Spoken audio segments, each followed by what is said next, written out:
POCSO Rules 2020 in English, Tamil, Hindi. Section 45 of the POCSO Act 2012 confers power on the central government to make rules for realizing the purposes of the POCSO Act. In exercise of such powers, the central government introduced the POCSO Rules 2020. By virtue of Rule 13 of the POCSO Rules 2020, the previous rules, namely POCSO Rules 2012, stands repealed. The POCSO Rules 2020, amongst other things, introduces the provision for preparation of educational material containing information regarding aspects of personal safety. In accordance with Rule 3 of POCSO Rules 2020, the central or state government, as the case may be, shall prepare such curriculum. Rule 7 of the POCSO Rules 2020 further introduces the provision for legal aid and assistance to the child. Additionally, POCSO Rules 2020 introduces two forms. These being: Form A lists down the entitlements receivable by the victim child. Form B provides for a checklist that is to serve as the preliminary assessment report. Briefly, the POCSO Rules 2020 provides for the following. Rule 3 provides for the generation of awareness and capacity building. In doing so, it provides that the central state government shall prepare an age-appropriate curriculum to inform children about various aspects of personal safety. It also provides that the state central government would take all the steps to spread awareness about all possible signs of rights and signs of abuse of children under the POCSO. Rule 4 provides for the mechanism of providing care and protection to the child. It provides for the steps to be undertaken when any information regarding the commission of an offense is received under Section 19(1) of the POCSO Act. The local police or the special juvenile police unit, upon receiving any information that offense is likely to be committed or has already been committed, then an FIR must be registered. If such a child is in need of emergency medical care, then steps must be taken to ensure that access to such medical care is provided to the child. Rule 6 lays down the provision for medical aid and care. It provides that whenever an officer of a special juvenile police unit or the local police receives any information of the commission of an offense against a child under Section 19 of the POCSO Act, then upon being satisfied that such child is in need of urgent medical care and protection, within 24 hours of receiving such information, make arrangements to take that child to the nearest hospital. The medical practitioner who is providing medical care to the child must attend to the needs of the child, including treatment of bruises, cuts, or treatment of any sexually transmitted disease. In accordance with Rule 7, the Child Welfare Committee must make a recommendation to the District Legal Services Authority for the purpose of legal assistance.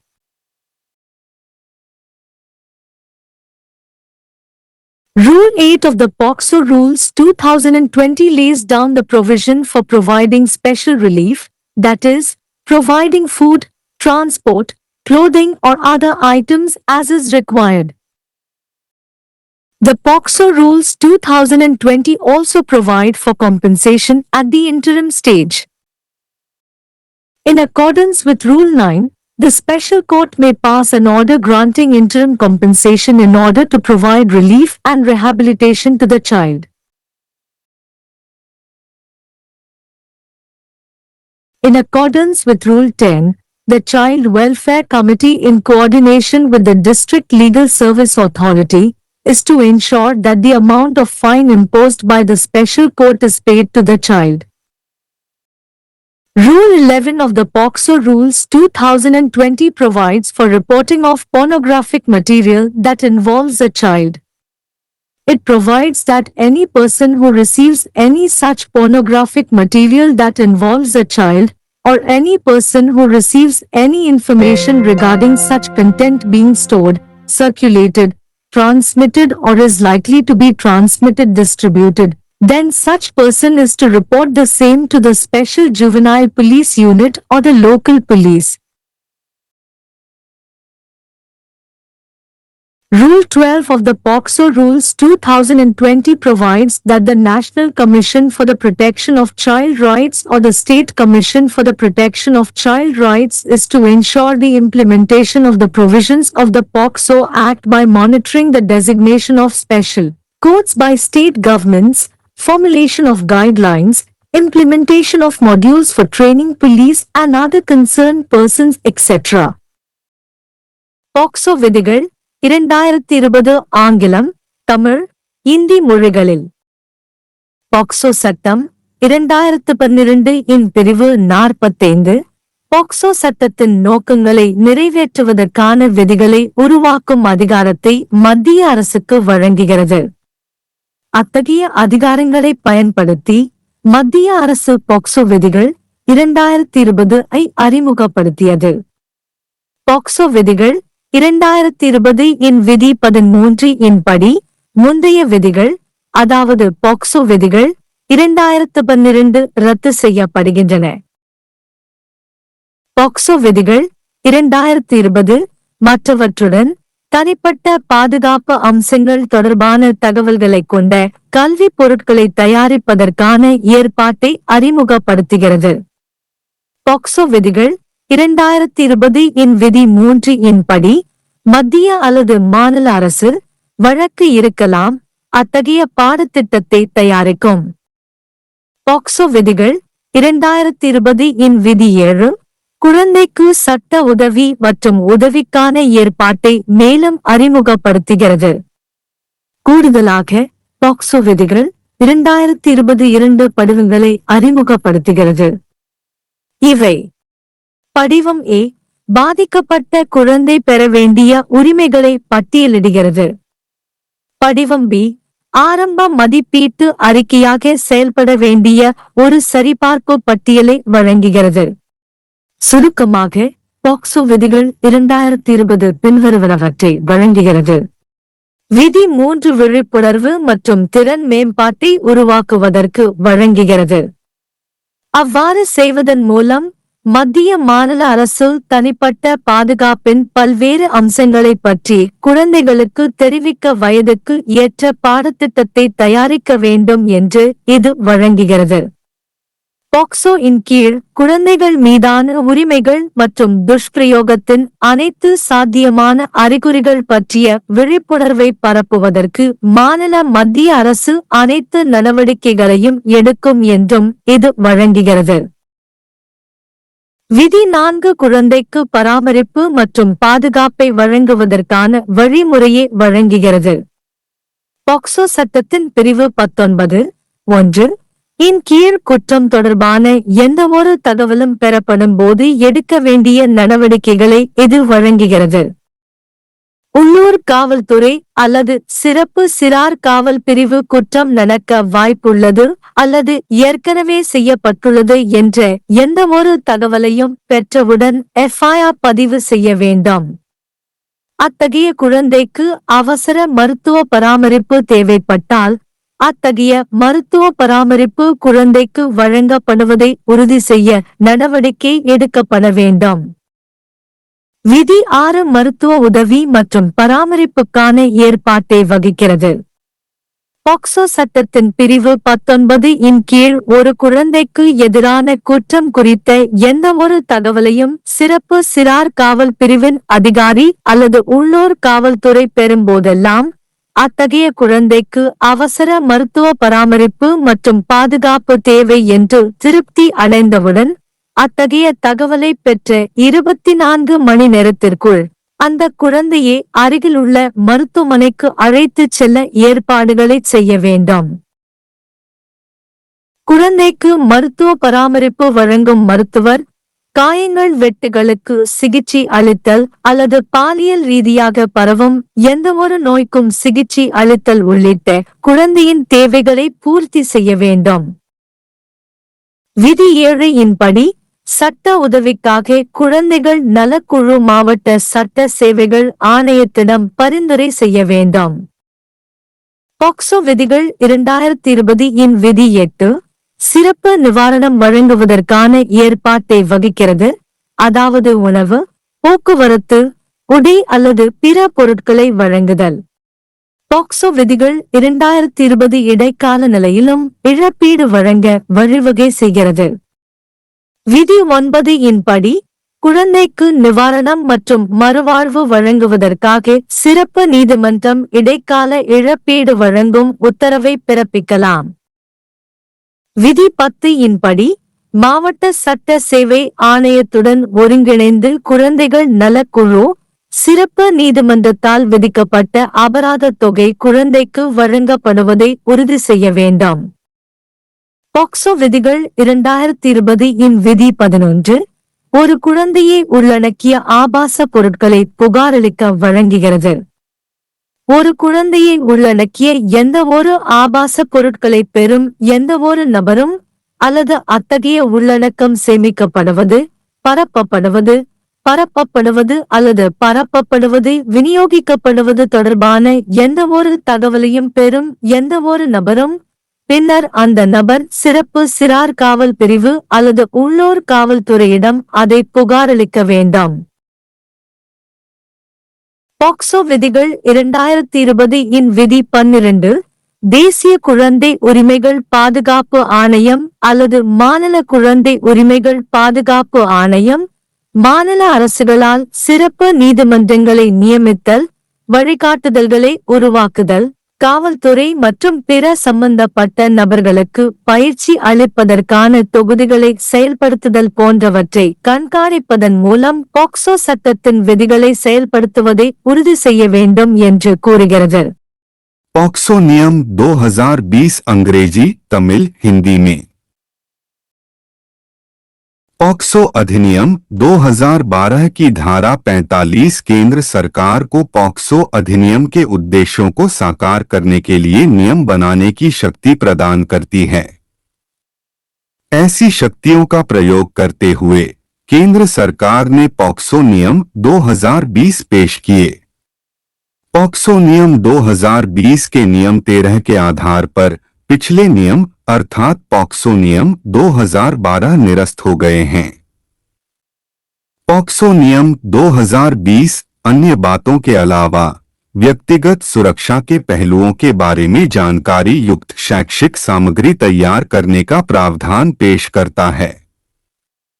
POCSO नियम 2020 के नियम 3 के अनुसार केंद्र या राज्य सरकार जैसा भी मामला हो ऐसा पाठ्यक्रम तैयार करेगी। पॉक्सो नियम 2020 के नियम 7 में बच्चे को कानूनी सहायता और सहायता का प्रावधान भी पेश किया गया है। इसके अतिरिक्त पॉक्सो नियम 2020 में 2 फॉर्म पेश किए गए हैं। ये हैं फॉर्म ए पीड़ित बच्चे द्वारा प्राप्त किए जाने वाले अधिकारों की सूची। फॉर्म बी एक चेकलिस्ट प्रदान करता है जो प्रारंभिक मूल्यांकन रिपोर्ट के रूप में काम करेगी। संक्षेप में पॉक्सो नियम 2020 निम्नलिखित के लिए प्रावधान करता है। नियम 3 जागरूकता पैदा करने और क्षमता निर्माण के लिए प्रावधान करता है। ऐसा करने में यह प्रावधान करता है कि केंद्र राज्य सरकार बच्चों को व्यक्तिगत सुरक्षा के विभिन्न पहलुओं के बारे में सूचित करने के लिए आयोपयुक्त पाठ्यक्रम तैयार करेगी। यह भी प्रावधान करता है कि राज्य केंद्र सरकार पॉक्सो के तहत बच्चों के अधिकारों के सभी संभावित संकेतों और दुर्व्यवहार के संकेतों के बारे में जागरूकता फैलाने के लिए सभी कदम उठाएगी। नियम 4 बच्चे को देखभाल और सुरक्षा प्रदान करने की व्यवस्था प्रदान करता है। यह पॉक्सो अधिनियम की धारा 19(1) के तहत किसी अपराध के होने के बारे में कोई सूचना मिलने पर उठाए जाने वाले कदमों के बारे में प्रावधान करता है। स्थानीय पुलिस या विशेष किशोर पुलिस इकाई को कोई सूचना मिलने पर कि अपराध होने की संभावना है या पहले ही हो चुका है तो एफआईआर दर्ज की जानी चाहिए। यदि ऐसे बच्चे को आपातकालीन चिकित्सा देखभाल की आवश्यकता है तो यह सुनिश्चित करने के लिए कदम उठाए जाने चाहिए कि बच्चे को ऐसी चिकित्सा देखभाल प्रदान की जाए। नियम 6 में चिकित्सा सहायता और देखभाल का प्रावधान है।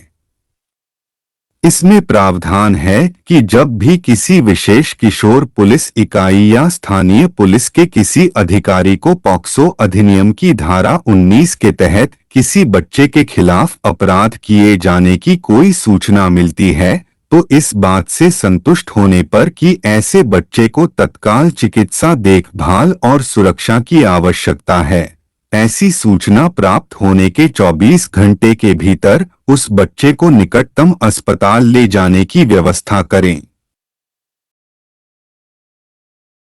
बच्चे को चिकित्सा देखभाल प्रदान करने वाले चिकित्सक को बच्चे की जरूरतों को पूरा करना चाहिए, जिसमें चोट कट का उपचार या किसी यौन संचारित रोग का उपचार शामिल है।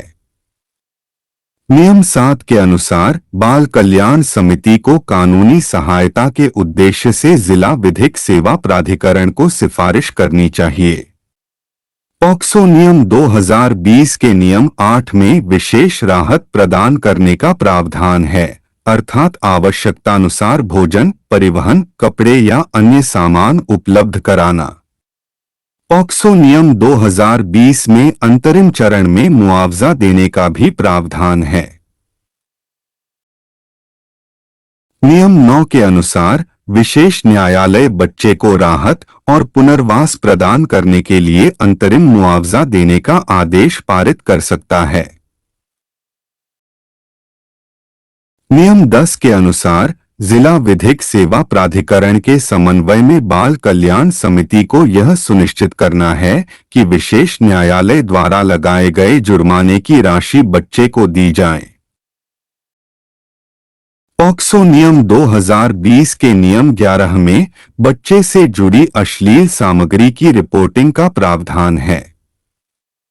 इसमें प्रावधान है कि कोई भी व्यक्ति जो ऐसी कोई अश्लील सामग्री प्राप्त करता है जिसमें कोई बच्चा शामिल है या कोई भी व्यक्ति जिसे ऐसी सामग्री के संग्रहीत, प्रसारित या प्रसारित वितरित होने की संभावना के बारे में कोई जानकारी मिलती है तो ऐसे व्यक्ति को इसकी सूचना विशेष किशोर पुलिस इकाई या स्थानीय पुलिस को देनी होगी।